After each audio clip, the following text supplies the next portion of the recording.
Hola, ¿cómo están? Soy Alejandro San Francisco y en nuestro programa 11 libros para entender el 11 presentado por el Libero y el Instituto Res Publica, hoy revisaremos la obra de Tania Harmer, El gobierno de Allende y la Guerra Fría Interamericana, publicado por Ediciones de la Universidad Diego Portales. El presente libro es una historia de Chile durante la Unidad Popular, aunque excede ampliamente esa definición para adentrarse en otros temas como lo que denomina la Guerra Fría Interamericana. Por lo mismo se vuelven relevantes Estados Unidos y la administración de Richard Nixon y Henry Kissinger, por supuesto, así como la Cuba de Fidel Castro, con todo lo que esos países significan en el ámbito internacional de la Guerra Fría. Tania Harmer nació en México en 1979, es decir, 6 años después del 11 de septiembre del 73, y se trasladó en 1983 a Inglaterra, donde vive desde entonces. Es una investigadora joven y destacada, con valiosas aportaciones a la historiografía, donde destaca la obra que hoy comentaremos, El gobierno de Allende y la Guerra Fría Interamericana. Pero se puede añadir también Beatriz Allende, una vida revolucionaria en la Guerra Fría Latinoamericana, publicada por la Universidad de North Carolina Press el 2020, que estudia la trayectoria política de Tati Allende, la hija del presidente Salvador Allende. En el libro sobre el gobierno del presidente socialista y la Unidad Popular, hay dos temas de fondo que interesaban a la autora. Primero, quiénes habían sido los actores, los protagonistas del conflicto, qué creían y por qué luchaban en la batalla ideológica internacional. Lo segundo era ampliar las preguntas y temas, el significado de la distensión en el hemisferio sur y el manejo de los estados revolucionarios del tercer mundo en el contexto de la Guerra Fría. Conocedora del resultado, Harmer señala en la introducción de la obra: de hecho, antes que precursora de una marea roja, la vía chilena al socialismo de Chile fue en realidad un momento de profunda transición en la dirección contraria, que desplegó un periodo de crucial derrota para las fuerzas izquierdistas en América del Sur. El texto se articula en 7 capítulos, organizados cronológicamente. 1. Ideales: Castro, Allende, Nixon y la Guerra Fría Interamericana. 2. Agitación: una elección en Chile, septiembre-diciembre de 1970. 3. Rebelión: en busca de transformaciones radicales, noviembre de 1970, julio de 1971. 4. Disputas: cobre, compañeros y contrarrevolución, julio-diciembre de 1971. 5. Frente de batalla: la distensión desenmascarada, enero-octubre de 1972. 6. Encrucijadas: incomprensión y callejones sin salida, noviembre de 1972, julio de 1973. Finalmente, Cataclismo, el golpe chileno y sus secuelas. En su primer capítulo, la autora incluye a figuras centrales del continente, como el cubano Fidel Castro y el norteamericano Richard Nixon, junto con el líder chileno Salvador Allende. En la década de 1960, Chile había vivido una época de gran fervor ideológico. Se leía el Che Guevara y a Rayí Debré, en buena medida influenciado por el impacto de la Revolución Cubana sobre los partidos de la izquierda criolla. El mensaje de Fidel Castro en la segunda declaración de La Habana, el deber del revolucionario es hacer la revolución, no cayó en saco roto y se organizaron numerosos movimientos en diversos países, destinados a llevar a cabo procesos similares al que vivió Cuba. De esta manera, cada país no solo desarrollaba su propia transformación, revolucionaria por cierto, sino que podía desafiar a los Estados Unidos, al igual que lo estaba haciendo Cuba desde 1959, mediante una forma radical de activismo revolucionario, como lo denomina la autora. En Chile el impacto se había notado, como ilustraba por ejemplo el nacimiento del movimiento de izquierda revolucionaria MIR en 1965, la relación personal de Salvador Allende con Fidel Castro en los años 60, la participación en la Tricontinental y ciertamente en la OLAS en 1967, la Organización Latinoamericana de Solidaridad. Aun cuando Allende rechazaba la utilización de la vía violenta para realizar la revolución en Chile, por cierto. El otro gran actor es Nixon, el presidente de los Estados Unidos, en un momento de gran sentimiento antinorteamericano en América Latina, ciertamente presente en la izquierda chilena y Allende. En la elección de 1970 hubo una clara expresión de esta dicotomía. Castro esperó los resultados en las oficinas del Granma, el periódico del régimen, que tituló Derrota imperialista en Chile por expresa disposición del dictador. Nixon y Kissinger se enteraron con estupor de la noticia.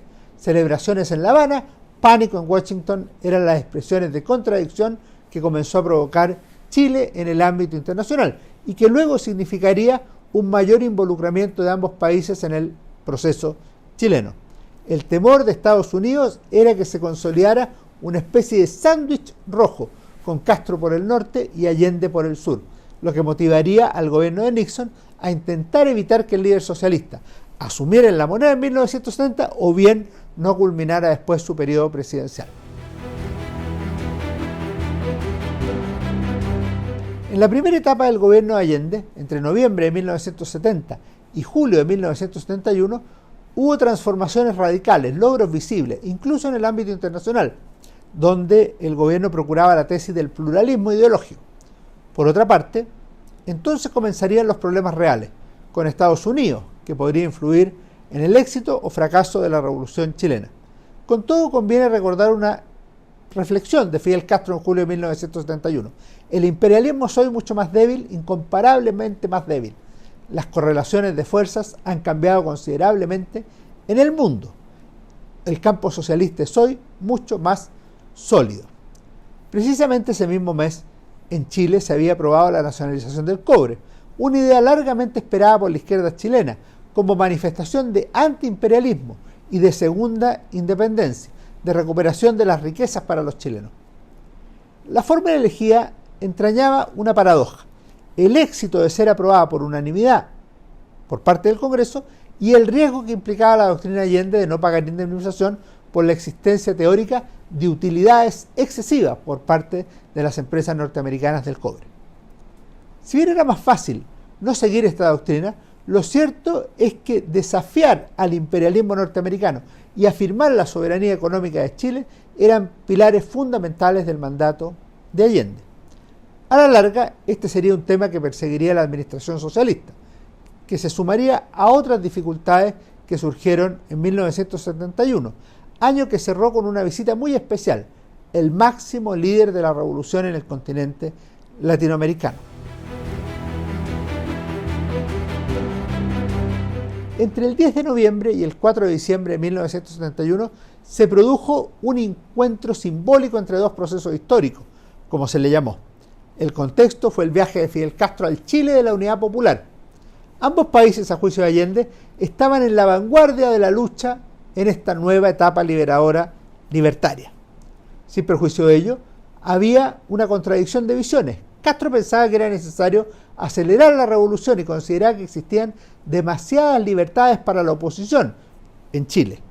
Su experiencia histórica, este añadido es mío por cierto, lo llevaba a pensar que una revolución exitosa triunfaba por la violencia y se consolidaba con mano de hierro, como lo podía probar su dictadura tras 12 años de ejercicio del poder. Castro pensaba que la violencia era la verdadera vía de la revolución, mostrando que los cubanos habían estado dispuestos a morir antes que ser esclavos. Los chilenos estaban divididos en la Unidad Popular, en una tradicional discrepancia táctica. El Partido Socialista creía que la legalidad y el diálogo eran demasiado restrictivos y que se justificaba la necesidad de una preparación armada. Los documentos norteamericanos registraron una decepción del dictador cubano con el proceso chileno. Pese a que Castro no determinó la política nacional en esos días, Harman concluye que su extensa presencia en Chile le dio impulso a las fuerzas antigubernamentales y dejó al gobierno discutiendo sus consejos. Como se aprecia en el libro, Castro no se quedaba solo en palabras, sino que acompañó largamente el proceso entre noviembre y diciembre de 1971. Mandó a construir un amplio subterráneo en la Embajada de Cuba, lugar para guardar armas, ciertamente, así como colaboró con personas y armamentos en diversas oportunidades, además de dar numerosos consejos a los chilenos. Tras la visita de Castro, se podría decir que comenzó una nueva etapa en la política chilena, que los cubanos expresaron en 3 ideas o reservas sobre el proceso de Chile, en febrero de 1972, y que reproduce Harman. ¿Hasta dónde podría lograr Allende sus objetivos por medios exclusivamente democráticos? 2. La efectividad con que el presidente de Chile enfrentaba un poder cada vez mayor de la extrema derecha. Y 3. Las perspectivas de que las Fuerzas Armadas de Chile pudieran terminar haciendo de árbitro en un conflicto futuro entre la UP y la oposición. De esta manera, 1972 fue un año de cambio en la correlación de fuerzas, con una tendencia a la organización de la oposición, de conformación de un frente mayoritario contra el gobierno en el plano electoral y también con la decisión de disputar otras formas de lucha, como los paros y las movilizaciones. En otras palabras, se había pasado a la contrarrevolución, que abrió diversos frentes de batalla, como le llama Tania Harmer. El caso más dramático y que mostró de manera abierta la polarización existente en Chile fue el paro de los camioneros, o paro de octubre, como le llamó el oficialismo, paro patronal. En la práctica fue un hito que redefinió el camino del gobierno de la Unidad Popular, que tenía particularmente preocupadas a las embajadas de las potencias de la Guerra Fría. Luis Corbalán, secretario general del Partido Comunista, le comentó al embajador soviético en Chile que el golpe era un peligro real en Chile. Los norteamericanos monitoreaban a las Fuerzas Armadas chilenas. Poco antes, Fidel Castro le había señalado a Allende que tenía confianza en que sería capaz de vencer las dificultades del proceso chileno. El paro terminó con una fórmula conocida: el llamado a las Fuerzas Armadas para que integraran el gabinete. Siguiendo a Nolf, la autora estima que la decisión puso fin a la vía chilena al socialismo y abrió el camino al militarismo.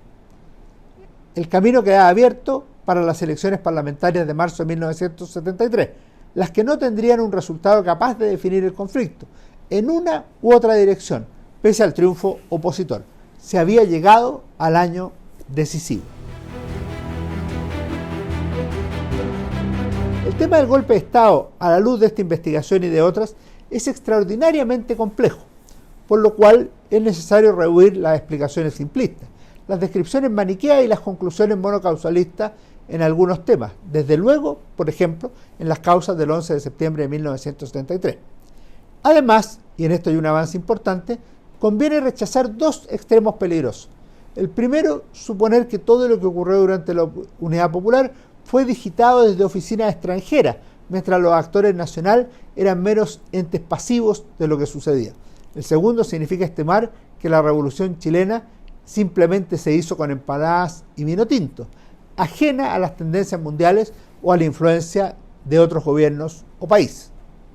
Para comienzo de 1973, en medio de un verano preelectoral caliente, la autora señala que la gente en Chile y en el extranjero hablaba abiertamente sobre la inminente opción entre democracia y una sangrienta guerra civil entre el socialismo y el fascismo, o entre una dictadura marxista y una democracia liberal constitucional, claro que siempre dependiendo de la ubicación política de cada uno. Las elecciones parlamentarias dejaron el conflicto en tablas. Es interesante que a esta altura las fuentes norteamericanas advertían tres posibles caminos señalados en el libro de Harmer, a 2 o 3 años plazo. Desde luego estaba la posibilidad de una intervención militar. Luego existía la alternativa del empate político entre la izquierda y la derecha. Finalmente, una consolidación del gobierno del presidente Salvador Allende. Lo interesante es que asignaba prácticamente la misma probabilidad de éxito a cada una de estas tres opciones en junio de 1973. Si para entonces no estaba clara la posición que adoptarían los militares, la situación comenzó a clarificarse con la salida del general Carlos Prats el 23 de agosto de 1973, si bien en Washington no había claridad sobre la posición que adoptaría su sucesor, el general Augusto Pinochet. En cualquier caso, señala la autora, la creciente politización de las Fuerzas Armadas de Chile, que dicho sea de paso, había precipitado el propio Allende con la designación del gabinete UP general en noviembre de 1972, vuelvo a Harmer, y la presión en aumento sobre sus líderes para derrocar a Allende, de igual forma se potenciaron a toda velocidad hacia fines de agosto. Los meses previos habían sido de preparación para un eventual enfrentamiento. Particularmente interesantes resultan algunos comentarios basados en entrevistas con personeros cubanos, como Ulises Estrada o Luis Fernández Soña. Allende le pidió a los cubanos que preparasen planes para defender el Palacio Presidencial y su residencia, dice uno de ellos.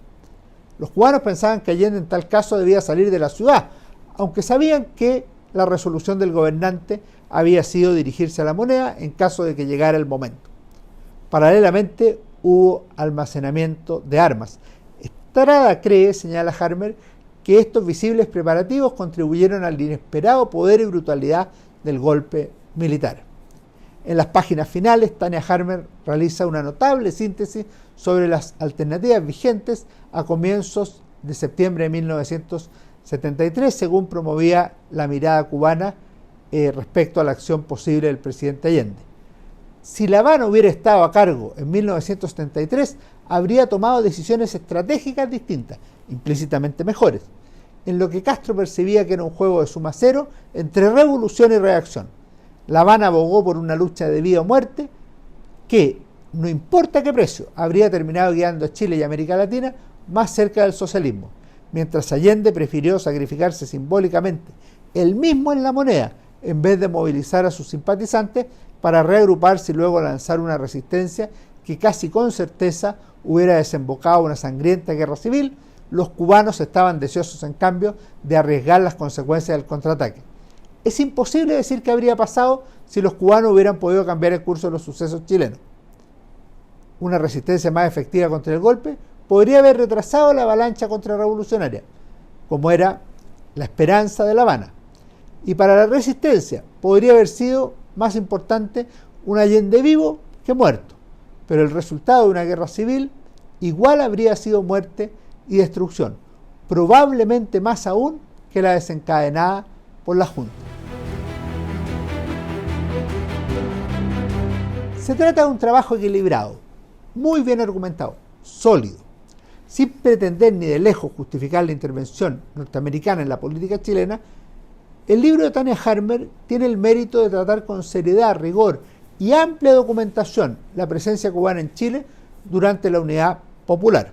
Como ella explica en las conclusiones, no hacer el esfuerzo de contar todas las partes de la historia y cómo se relacionan entre sí dificulta la comprensión total de lo que ocurrió, asegurando que su interés era escribir la historia internacional del Chile de Allende.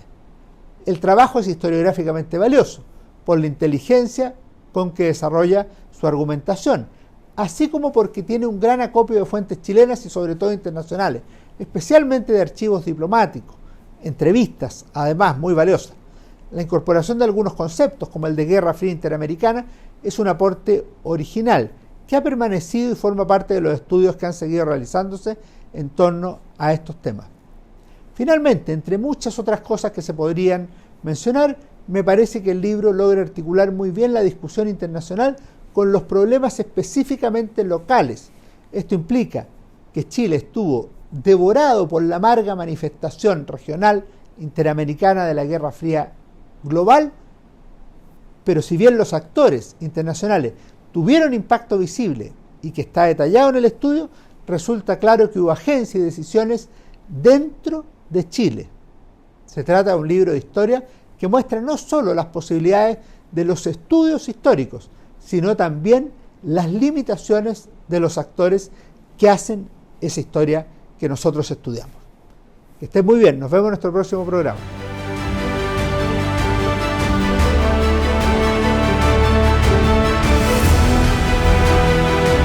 El Líbero, la realidad como no la habías visto. Haz que estos contenidos lleguen más lejos haciéndote miembro de la Red Líbero.